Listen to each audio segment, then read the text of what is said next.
पंजाब लोकसभा चुनाव में बीजेपी करीब 3 दशक के बाद अकेले इस चुनावी मैदान में उतरी है। बीजेपी ने सूबे की 13 में से 6 सीटों पर अपने उम्मीदवारों के नामों का ऐलान कर दिया है, जिसमें से ज्यादातर पैराशूट कैंडिडेट हैं। अब आप सोच रहे होंगे कि ये पैराशूट कैंडिडेट असल में होता क्या है। पैराशूट कैंडिडेट्स का मतलब वो कैंडिडेट्स जो अपनी पार्टी छोड़कर दूसरी पार्टी में शामिल हुए हों। कांग्रेस और आम आदमी पार्टी छोड़कर आए सांसदों पर भरोसा जताते हुए बीजेपी ने उन्हें लोकसभा चुनाव में अपना उम्मीदवार बनाया है। देखना है कि बीजेपी दल बदल नेताओं के सहारे पंजाब में या आम आदमी पार्टी, कांग्रेस और अकाली दल से मुकाबला कर पाएगी या नहीं। बीजेपी ने पंजाब में 6 प्रत्याशी अभी तक घोषित किए हैं। लुधियाना सीट से रवनीत सिंह बिट्टू, जालंधर सीट से सुशील कुमार रिंकू और पटियाला सीट से परनीत कौर, फरीदकोट से हंसराज हंस, अमृतसर से तरनजीत सिंह संधू और गुरदासपुर से दिनेश सिंह बब्बू को पार्टी का टिकट दिया गया है। आपको बताएं, दिनेश सिंह बब्बू ही इकलौते ऐसे नेता हैं जो पंजाब में बीजेपी के पुराने और वफादार नेता रहे हैं। इसके अलावा बाकी बची सीट पर पैराशूट कैंडिडेट उतारे गए हैं या फिर दल बदल करने वाले नेता इसमें शामिल हैं।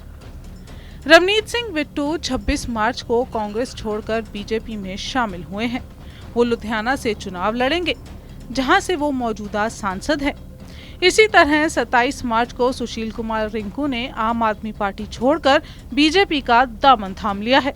उनको जालंधर सीट से चुनावी मैदान में उतारा गया है। रिंकू ने पिछले साल जालंधर लोकसभा उपचुनाव जीता था। पटियाला सीट से सांसद परनीत कौर मार्च की शुरुआत में कांग्रेस को अलविदा कहकर बीजेपी में शामिल हुई हैं। परनीत कौर पूर्व सीएम कैप्टन अमरिंदर सिंह की पत्नी है और बीजेपी ने उन्हें पटियाला से टिकट दिया है।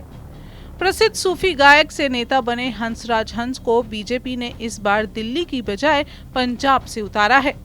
हंसराज हंस ने 2019 में सियासत में कदम रखा था और बीजेपी ने उन्हें उत्तरी पश्चिमी दिल्ली से टिकट दिया था, जिसके बाद वो जीतकर सांसद बने थे। बीजेपी ने 2024 में उनका टिकट उत्तरी पश्चिमी दिल्ली सीट से काटकर पंजाब के फरीदकोट से उन्हें प्रत्याशी बनाया था। रिटायर्ड भारतीय राजनीतिक तरनजीत सिंह संधू अमृतसर से चुनाव लड़ेंगे। तरनजीत सिंह संधू अमेरिका में पूर्व भारतीय राजदूत रह चुके हैं।